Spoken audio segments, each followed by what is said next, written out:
Hello and welcome back to the fourth and final episode of What Remains of Edith Finch.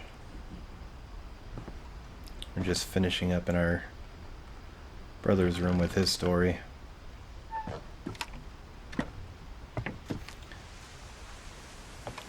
Gotta make our way up. Oh, look at this. On the way back from Lewis's funeral, my mom told me to start packing. She waited until the day before we left to tell Edie. I'm not sure if she wanted to make it easier or harder. Now, I think I said earlier this took place in Oregon, but I also could be wrong. Because I started thinking about Washington as well. This does look Washington-esque.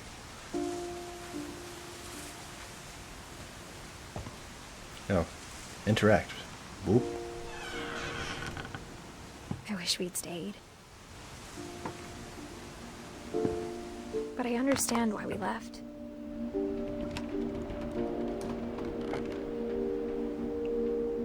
I would imagine this thing would be swaying pretty hard up here in the wind.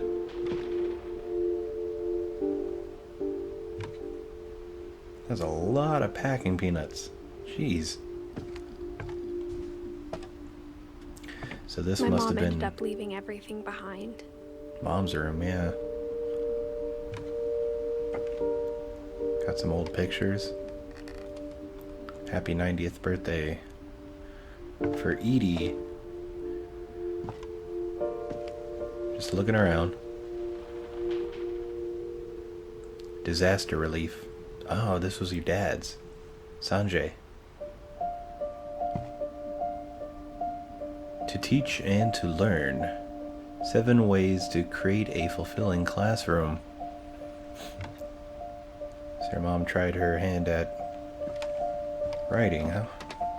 What happened that night had been coming for a long time. Maybe it should have come sooner. This must be our room. The very top. But it had to end one way or another. All that's left now is to tell you about that last night.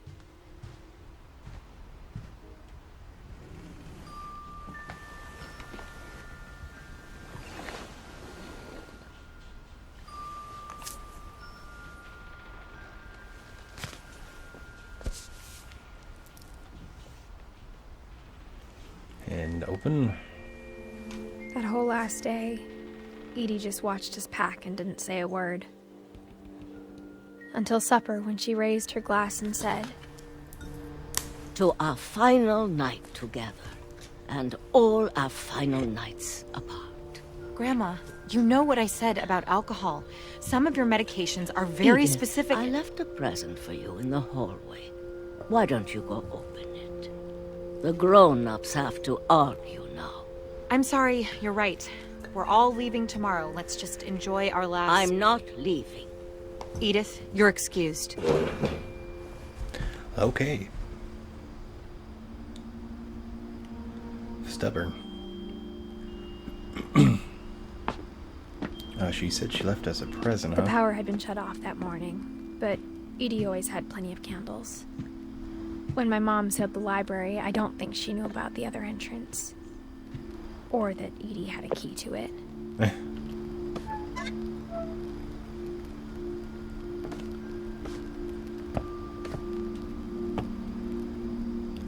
This is pretty nifty. That thing you're afraid of isn't going to end when you leave the house.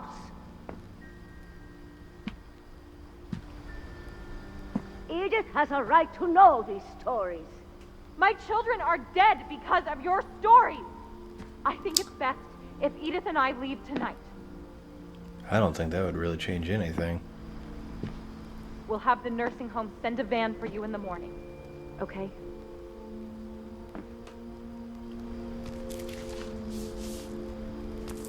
Dear Edith, there's so many stories I wish I could tell you, but there's only time for one.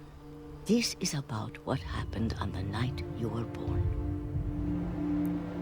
That Duty. night, the tide went way, way out. Edie knew what was up.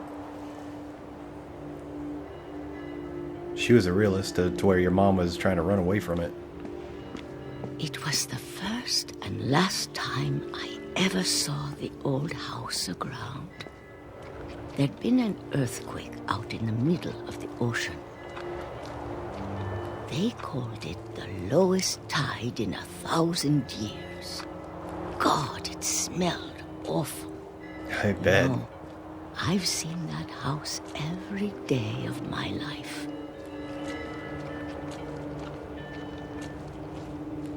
But I never thought I'd go back to it. When the fog rolled in, I lost my way. Usually you wouldn't want to walk into stuff like this because it means a tsunami's coming. I got turned around. We'll just walk right on through this rock. Well, at least around it, technically.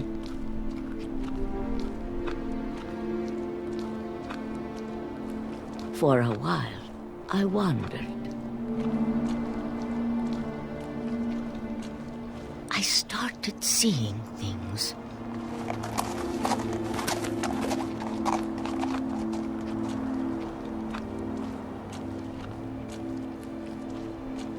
Things I'd forgotten had ever existed.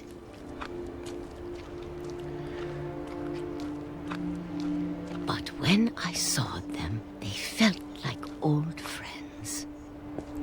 These seems like different parts within the story. That night, a lot of things came back to me. Or maybe I came back to them. So we just have a whole house out here.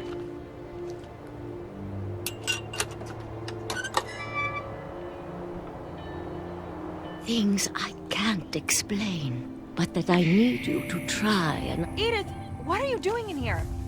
Bro. It's mine. Edith! Mom, you're gonna rip it. Let go. Don't do it. I kicked Look and what you screamed, done. but Mom dragged me to the car. You broke my book. I'd be so pissed. I never saw Great Grandma Edie again.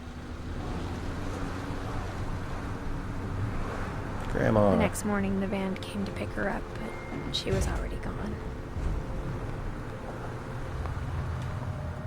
After that, we moved around a lot.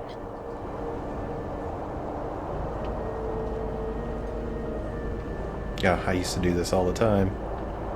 We both tried to make the best of it.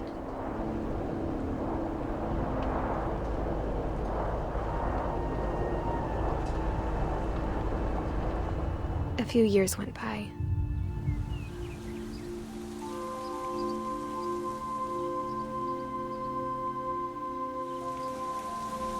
My mom didn't like to talk about it. Man, I but used to love she playing with started getting dandelions. sick a lot. The rest happened pretty quickly.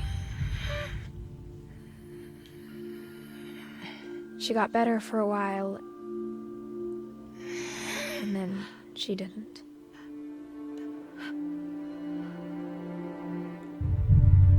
And then I was alone.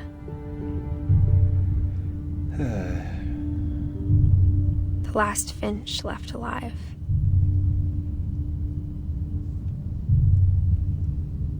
Until I found out about you. Oh yeah, she said she I'm was still not sure what to tell you pregnant. about all this. If we lived forever, maybe we'd have time to understand things.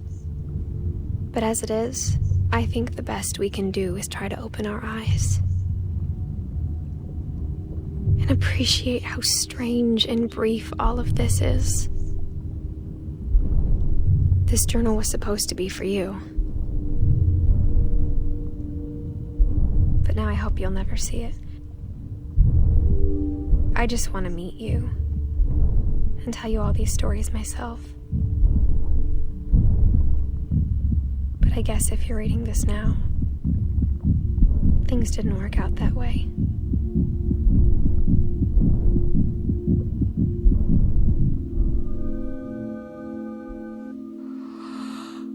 This is where your story begins.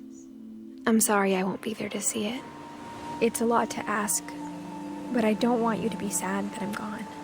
I want you to be amazed that any of us ever had a chance to be here at all. Good luck. So, we were her son the entire time reading the book that she wrote for us. Presumably dying, giving birth to us. Dude, that sucks. A story by Giant Sparrow for Shirley Dallas, 1948-2013.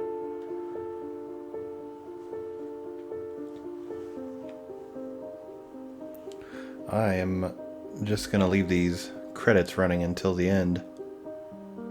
So I hope you all enjoyed the mini-series, and hope you have a good day or night.